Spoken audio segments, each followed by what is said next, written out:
السلام عليكم ورحمة الله وبركاته حبايبي، أبطالنا الجمال. كل سنة وانتم طيبين ويا رب تكونوا دايما بخير.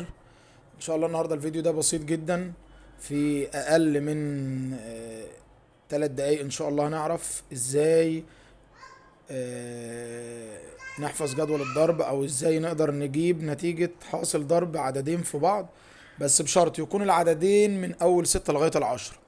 هنستخدم طريقة الصوابع. طبعا طريقة الصوابع دي مع الوقت ابني لما يستخدمها مرة واتنين وتلاتة وعشرة هيلاقي نفسه مش هيعملها كده قدامه دايما، لا هيستخدمها عادي، هيبقى ايده جنبه ويستخدمها عادي، مفيش اي مشكلة. اول حاجة بنبتدي نقول زي ما اكننا هنقول يا رب بالظبط. كلنا لما بندعي ونقول يا رب بنعمل ايدينا كده. قال لك بنبدأ من اول هنا 6 7 8 9 10، وهنا 6 7 8 9 10. يبقى من اول 6 لغاية 10. يعني مثلا لو جه قال لي 7 في 7 او 7 في 8 او 7 في 9. اول حاجة عندي لو انا مثلا هقول لك 7 في 9، ادي 6 7. احنا قلنا بنبدأ من اول 6، نايم الاتنين دول. طب في 9، 6 7 8 9. هنا نيمت صباعين وهنا نيمت 4، يبقى كام صباع ناموا؟ يبقى 6 ناموا. قال لك دايما اللي بيسمع الكلام وبينام بدري وبيسمع كلامنا بياخد جايزة قيمتها 10 جنيه. بندي لكل واحد من اللي ناموا دول 10 جنيه. طب انا عندي 2 و4 يبقى 6، ال6 ناموا، كل واحد ياخد 10 من ال6 يبقى 60 جنيه، يبقى دول هيبقوا ب60. طيب اللي بيفضل صاحي عندي هنا واللي بيفضل صاحي عندي هنا وما بيسمعش الكلام وما بينامش، قال لك بنضربه. طب ده صاحي 3 وده صاحي 1، اضربهم في بعض. 1 في 3 ب3، وكان معانا 60 يبقى 63. طب هنجرب كمان واحدة. طبعا الكلام ده ممكن اقدر استخدمه عادي في الامتحان، لان انا في الامتحان مش هيجي يقول لي 7 في 1 7 في 2 7 في 3، لا هو هيجي يقول لك 7 في حاجة بس، فممكن تستخدمها عادي. ومع الوقت ابني هيتعلمها بكل سهولة ان شاء الله. طب لو حبيت اقول لك 8 في 8، ادي 6 7 8، نيمنا لغايه 8، 6 7 8. نام 3 ونام 3، يبقى نام 6. اللي بينام بدري بياخد 10 جنيه، يبقى ال6 هياخدوا 60. واللي بيفضل صاحب نضربه 2 في 2 ب4، وكان معانا 60 يبقى 64. طب هنجرب مثلا 9 في 8. احنا طبعا قلنا الكلام ده بينطبق على جدول ضرب 6 لغايه 10. يعني انا ما ينفعش اقول لك 9 في 2، كده كده انت حافظ جدول 2. لازم الارقام تبقى من 6 لغايه 10. احنا قلنا 9 في 8، 6 7 8 9 في 8، 6 7 8. نام 4 ونام 3 يبقى نام 7. اللي بينام بدري بياخد 10، يبقى ال7 دول هياخدوا 70. تمام. هيفضل صاحي عندي 1 وهيفضل صاحي عندي 2. اللي صاحي ده بنضربه واقف اهو. 1 في 2 ب2 ومعانا 70، يبقى 72. يبقى كده كام؟ 72 عندي. في عندنا طريقة تانية غير طريقة الصوابع، اللي هي طريقة تكملة العشر، اللي هو برضو تنطبق على الجدول الضرب من أول 6 لغاية 10. يعني أنا مثلا هاجي أقول لك 7 في 8 يساوي، دي هعملها ازاي؟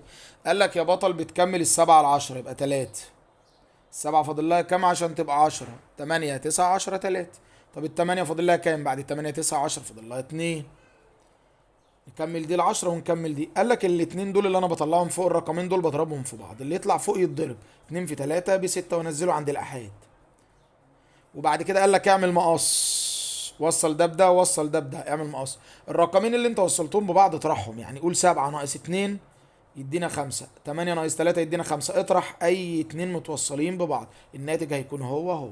طيب 7 ناقص 2 5، تنزل في العشرات، يبقى 7 في 8 ب56. حلو جدا. طب لو جه قال لي 6 في 6، كمل نفس القصة ال10. ال6 فاضل لها 4، والستة برضو فاضل لها 4، اللي بيطلع فوق نضربه. طب 4 في 4 ب16. قال لك ما تكتبش ال16 كلها هنا، لا اكتب ال6 في الآحاد عادي، وخلي الواحد ده معاك اهو، خلي الواحد معانا.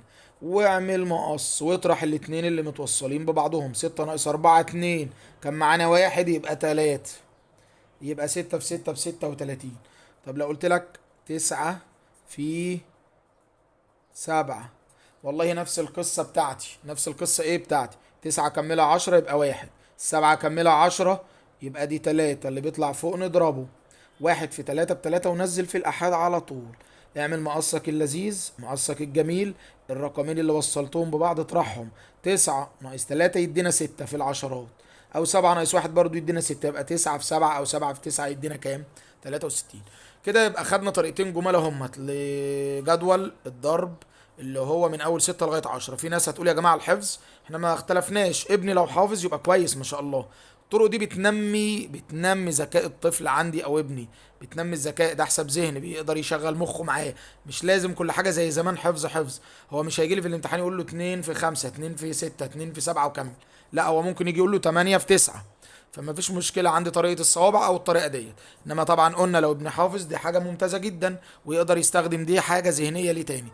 طب اللي مش عارف يحفظ نهائي ممكن يجرب الطريقتين دول، وبالتوفيق لأولادنا جميعا. كنت معكم مستر محمود مرسي، ويا رب دايما تكونوا بخير، والسلام عليكم ورحمة الله.